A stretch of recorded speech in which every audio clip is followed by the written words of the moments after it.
nani unawatazama sasa kama role models kwenye game, ambapo ukiwatazama unaona kabisa wanakufanya uwe hungry, uwe na njaa ya mafanikio kama wao, kwa sababu na wao pengine walikuwa na njaa mpaka walipofika hapa? Mimi kuna wengine wapo hapa na waangalia ni kama ubao, na kuna wengine ambao wapo kama role model, naweza nikawataja. Okay.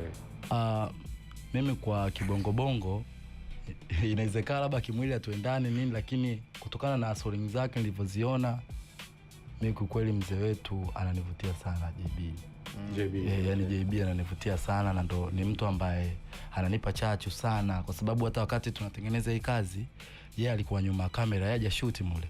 Lakini kuna baadhi ya maneno hata alikuwa akinijenga, ananifanya mimi kuona kumbe inawezekana. Alafu kumbe labda kuna watu wengi tu walikuwa wananisubiri, unajua, kwa sababu kuna maneno kama alikuwa ananiambia wakati wote unatakuwa msanii ujiandae.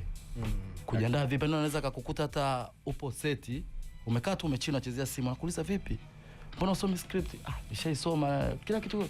Unajua wasanii tunatakuwa yani sisi maandalizi yetu ni ya muda mrefu sana, yani kwa maana kuna vitu anakujenga vile vya kiutu uzima wewe mwenyewe unaona, kwa maana ukishaimba maandalizi ya muda mrefu kwa hiyo unaanza kujua kumbe mimi kabla sijaongea kwa script, kuanzia muonekano wangu, sio, unaelewa, matamshi kitu gani nitakitoa kwa ulimi wangu, umeelewa? Kwa hiyo kila hatua kwa kile ninachoenda kukifanya ni lazima niwe makini hivyo.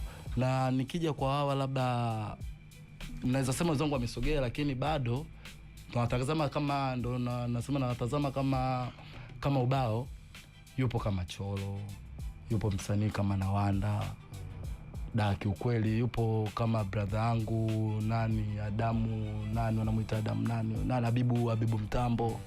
Mimi hawa ni watu kidogo, ni watu ambao yani katika kile wanachokifanya wananisukuma hata mimi. Yani wananifanya kuamini kwamba yeye, kwa sababu kama Nawanda ni kijana mwenzangu ambaye nishaka naye maisha mtaani. Yani hata leo akiwa anasimama anasema kwamba lolote linawezekana, na mimi naamini linawezekana, kwa sababu Nawanda mimi nimekaa naye kota pale Ubungo hapa maeneo ya Ubungo Sheklango kwa nyuma. Alishakaa pale, kwa maana yani hata yeye kama anasikia hivi anajua ni mdogo wangu kwamba anachoongea iko hivyo. Alright. Kwa hiyo kwa kupitia ule mfumo wake wa maisha mpaka kufikia katika level yake ya leo alokuwa nayo, brother, mimi naamini sio kazi ndogo. Na kitu kingine cha mwisho zaidi kikubwa, watu mwenzako anapopata kidogo, yani usimwekee chuki, usimwekee roho mbaya, tu ya kweli, kuambiana ukweli, unaelewa Kusaidiana. Unajua kikubwa bongo kinachukua kinatukata sana ni ile atuwe wazi, atuambiane ukweli. Sema kunijenga, tunakutana kama hivi tumepata nafasi, unashindwa kunijenga wakati kumbe labda kwa kupitia wazo lako moja mimi unaweza ungenipa maarifa zaidi na zaidi. Kwa hiyo tusio wachoyo, kwa sababu sisi wote ni Watanzania. Yani chochote tunachokipambania hapa duniani, lakini bado wote tu inabaki sisi kacha yetu ni tunatangaza nembo moja. Na ndio maana itaenda kivovote itakavyoenda. Mimi hata nikiwa mkubwa vipi, sikuna Diamond ni Bongo Flava, mimi kesho naweza nikawa mkubwa hata zaidi ya Diamond kule Bongo Movie. Si ndio maana yake? Lakini bado mimi na Diamond kuna sehemu tutakutana, tunapokutana ni kwamba tunawakilisha taifa moja.